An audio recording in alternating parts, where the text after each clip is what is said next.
दोनों प्रधानमंत्रियों में क्या एक बदलाव देखते हो? पहले प्रधानमंत्री जी की बात करते हैं। आज जो मौजूदा प्रधानमंत्री, उनको लेकर भी बहुत सारी बातें होती हैं। वो ये सब लोग मानते हैं कि वो गुड लिसनर हैं, और ये भी माना जाता है कि ये तो सरकारी ब्यूरोक्रेसी चलाती है। क्या ये सही है?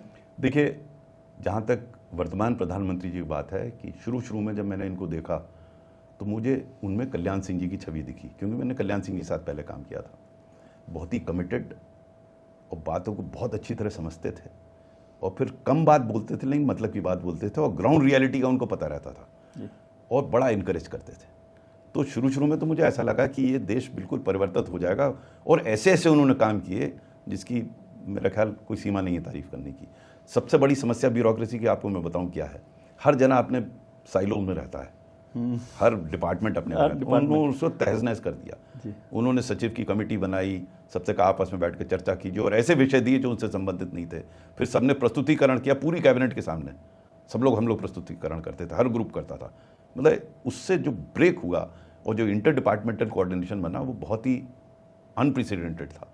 तो उन्होंने कई बहुत अच्छे, हम लोग को चाय पे बुलाते थे हर 3 महीने, बिल्कुल ओपन चर्चा के लिए। और ओपन का मतलब बिल्कुल ओपन, लोग क्रिटिसाइज भी करते थे, सजेशन भी देते थे, खूब बोलते थे, और उसके बाद खड़े होकर प्रधानमंत्री खुद जवाब देते थे और सबसे जाके बात करते थे क्या हो रहा है।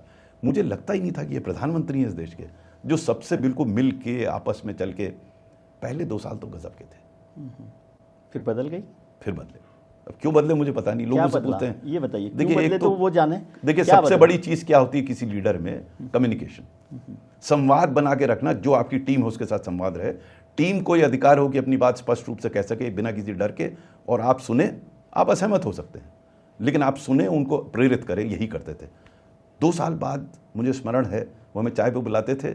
मार्च था शायद 2017 का, सबको चाय पे बुलाया गया, सबने चाय वाय पी, और उसके बाद 2017 नहीं, हाँ मार्च 2017 डिमोनेटाइजेशन के बाद की बात है। नॉर्मल ड्रिल ये रहती थी, वो चाय में कैबिनेट सेक्रेटरी पहले खड़े होकर बोलते थे, उसके बाद सब सचिव बोलते थे, और उनके बोलने के बाद प्रधानमंत्री अपना जवाब देते थे। बड़ा ओपन डिस्कशन होता था उन दिन। ये मार्च ही था मेरा ख्याल, मार्च 2017 में कैबिनेट सेक्रेटरी खड़े होकर बोले, अगले 2 मिनट कोई सचिव नहीं बोला, कोई नहीं बोला, चुप रहे। तो प्रधानमंत्री खुद उठ कर खड़े हुए, अरे भाई आप लोग बोल क्यों नहीं रहे? फिर लोगों ने बोलना शुरू किया, बोले। लेकिन वो एक संकेत था, संकेत मुझे लगता था। कुछ ऐसे प्रकरण जो मैंने भी देखे कि प्रधानमंत्री नाराज हो जाते थे कुछ लोगों पे, और सबके सामने नाराज हो जाते थे। उससे क्या हो गया, लोग चुप हो गए, और चुप हो गए तो संवाद बंद होना शुरू हो गया। मेरे विचार से एक ये प्रमुख कारण यही था कि जो संवाद ओपन था वो शायद उतना ओपन नहीं रहा उसके बाद। और किसी भी व्यवस्था में, इस प्रकार की व्यवस्था में जब आप देश को चला रहे हैं, वो संवाद होना बहुत जरूरी है। लेकिन क्या ये बात सही है कि ये सरकार ब्यूरोक्रेसी चलाती है?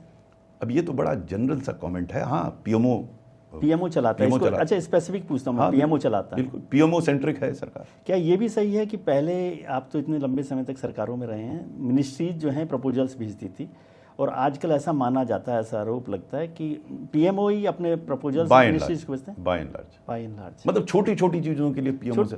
देखिए ऐसा ना, देखिए सरकार जो है वो इकबाल से चलती है, यानी कि कौन सी सिग्नलिंग हो रही है, मैसेजिंग क्या हो रही है जी। मैसेजिंग यह है कि हमसे पूछ के कीजिए आप, तो हर आदमी भी पूछता है। तो मुझे स्मरण है कि जो करना है पीएमओ के हिसाब से। हाँ, देखिए मैं जब एजुकेशन सेक्रेटरी था तो पेपर लीक हुआ था सीबीएसई का 2018 में।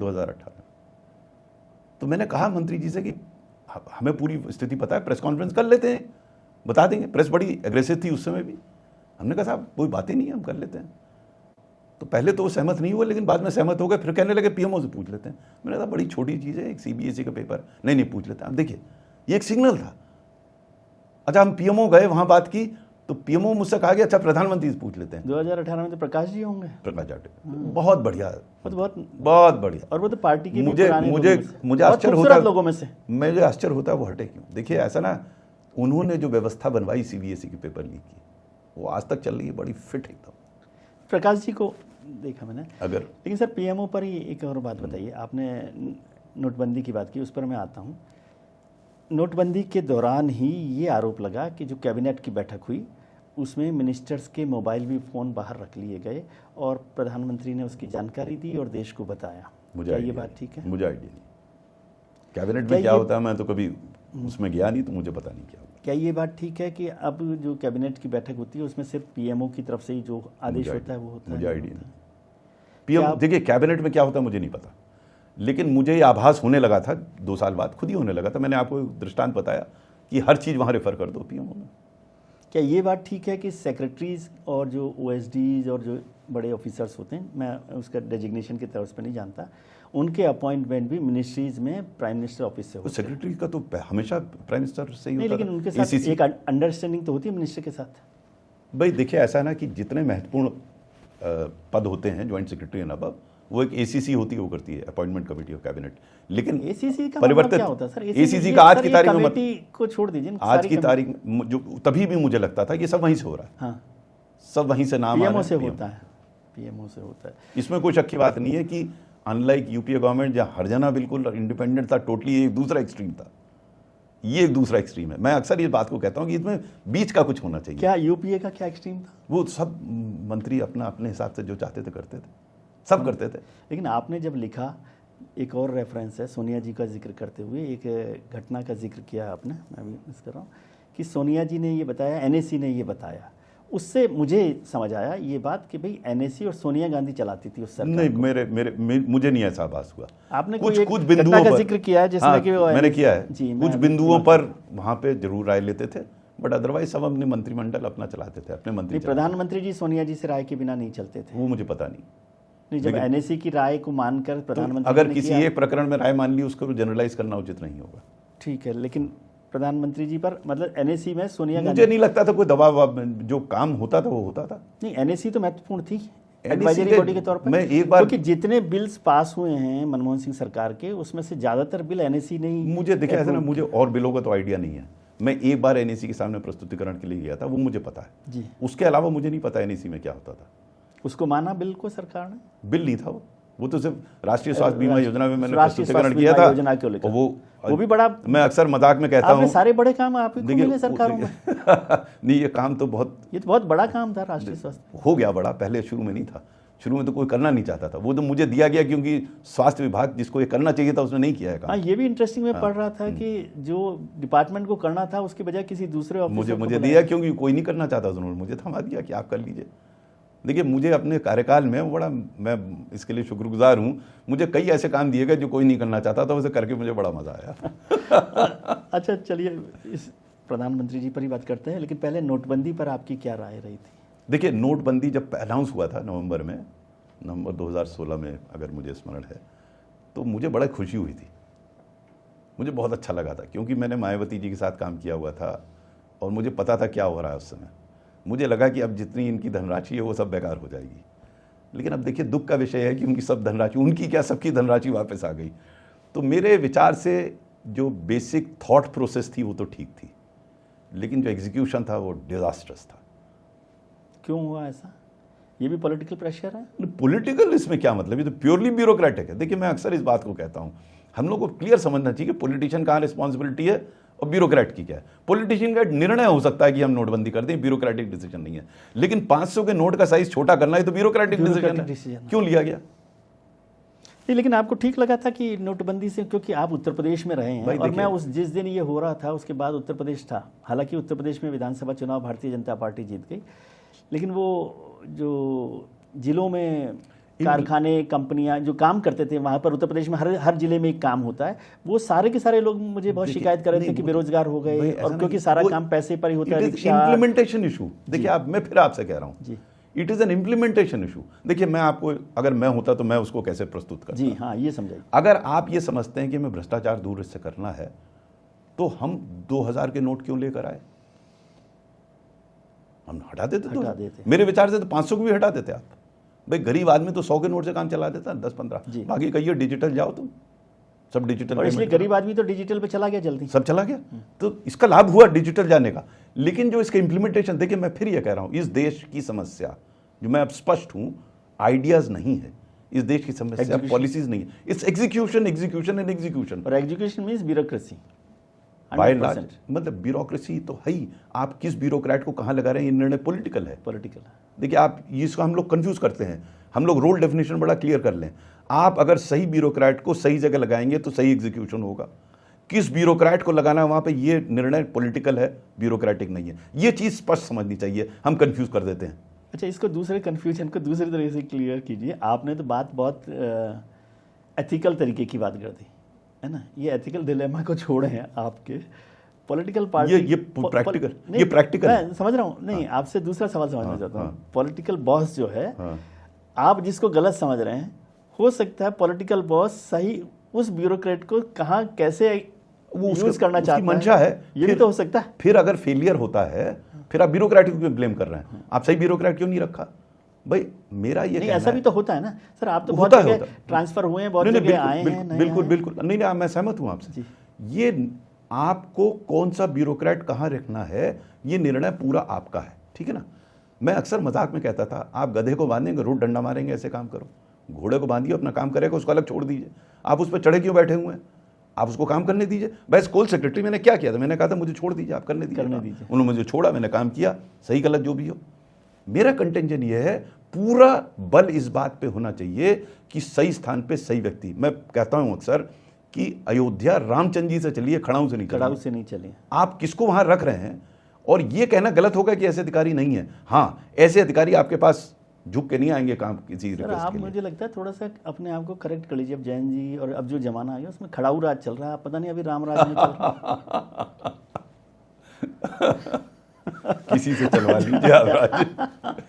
चलिए, ये छोटा सा एक ब्रीफ मुझे बताइए, क्योंकि आप 4 साल कम से कम प्रधानमंत्री नरेंद्र मोदी के साथ रहे हैं। आपका जो कार्यकाल रहा एक तरह से, हाँ, सचिव रहा हूँ, सचिव रहे।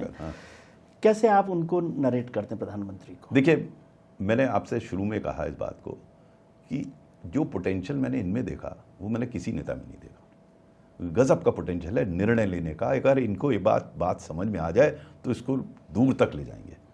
नहीं, लेकिन एग्जीक्यूशन में फेल हो गई। देखिए, एग्जीक्यूशन में क्या हुआ, मुझे जो अब मैं समझता हूँ, मैंने अब रिफ्लेक्ट करता हूँ, मैं समझता हूँ कि शायद जो इन्होंने अपने चारों तरफ लोग रखे, उसके चयन में थोड़ा और सोच सकते थे। वहाँ कुछ एक आध ऐसे होने चाहिए थे जिनमें हिम्मत होती थी, कह देते कि साहब ये ठीक नहीं हो रहा है। मेरे विचार से ये लोग वहाँ नहीं हैं, क्योंकि मैंने कुछ तो खुद ही देखा। मैंने कई बार तो खुद कहा इस चीज़ को। मैंने कहा कि साहब, ये प्रधानमंत्री जी जो भाषण में तथ्यात्मक रूप से त्रुटिपूर्ण बात कह रहे हैं, इसको उनके सामने रखिए। उसके बाद हो सकता है वो कहें कि भाई हमारे लिए राजनीतिक दृष्टिकोण से ठीक है, हम बोल रहे हैं। प्रधानमंत्री त्रुटिपूर्ण मतलब गलत बात कह रहे हैं? गलत बात मीटिंग्स में, मीटिंग्स में नहीं, पब्लिक रिलीज। मैंने 2017 का जो 15 अगस्त का भाषण था जी, वहाँ जो वो बोले, वो 5-6 ऐसी चीज़ बोली जो फैक्चुअली इनकरेक्ट थी।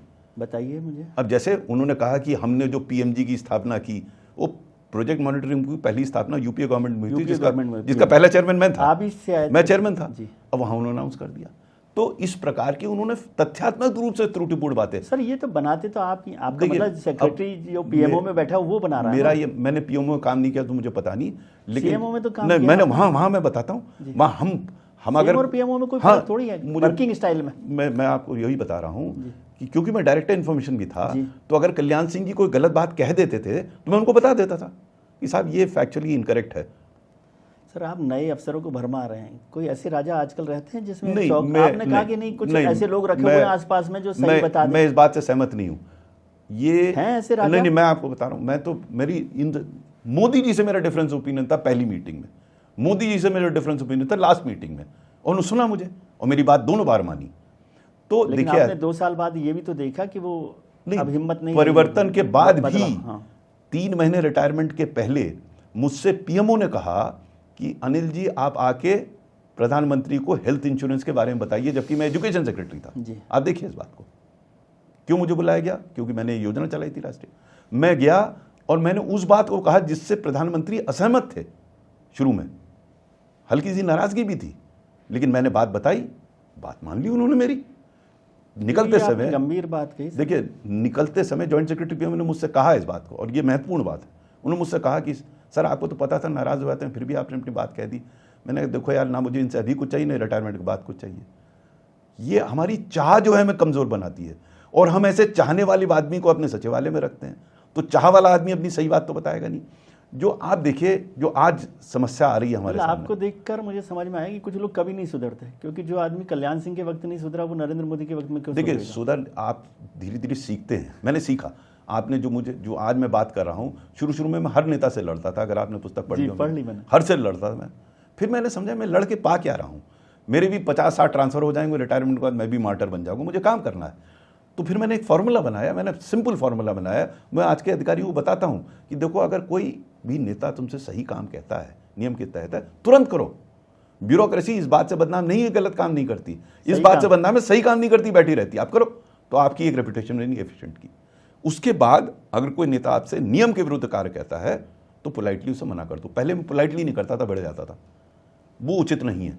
फिर आता है ग्रे एरिया। अब इसमें असली प्रॉब्लम ग्रे एरिया की है। ग्रे एरिया में यह है कि शुरू में मैं मना ही कर देता था हर को। ये समझदार ईमानदार अफसर का ग्रे एरिया होता है। नहीं, देखिए हर का अपना डेफिनेशन ईमानदारी, मैं तो स्पष्ट बता रहा हूँ, हर जना इस फॉर्मूला को लगा सकता है। ईमानदार के साथ समझदारी भी काम में आ जाए, बहुत जरूरी है एरिया को भाई। खाली ईमानदारी लेकर आप नहीं चला सकते। नहीं, वो है ना, रहमन मुश्किल आ पड़ी, टेढ़े दोनों काम, सीधे से जग ना मिले, उल्टे मिले ना राम। तो आपको you have to be wise enough to find a balance between the two. आप एक्सट्रीम लेकर थोड़ी ना चल सकते हैं। मेरा सिद्धांत है, जैसे मान लीजिए शुरू में जब कोई नेता मुझसे कहता था इसका ट्रांसफर कर दी किसी अधिकारी का, और मैं समझता था नहीं होना चाहिए, तो अब नियम के विरुद्ध तो है नहीं ट्रांसफर, लेकिन मैं समझता था संस्था को नुकसान होगा अगर ट्रांसफर करेंगे, तो मैं आर्ग्यू करता था। पहले लड़ जाता था, बाद में मैं समझाता था मंत्री को। यही फर्क है कि आप अपनी बात पे लड़ जाइए या समझाइए। जहां उसका अधिकार है और मैं किसी वजह उसको समझा नहीं पाया, तो मेरा दायित्व बनता है जो वो कह रहा है मैं कहूँ। ये मैं कैसे मान के चलता हूँ एज एन ऑफिसर कि पूरा समाज मेरे को ही खड़ा हुआ, मेरे वजह से कोलैप्स कर जाएगा, दिस इज रॉन्ग। और अगर आप एक एफिशिएंट ऑफिसर के रूप में उभरेंगे तो आपकी बात मानेगा। मैंने काउंट तो नहीं किया, इस 80 से 90% केस में मना लेता था अपनी बात से। तो ये मुझ पे निर्भर करता है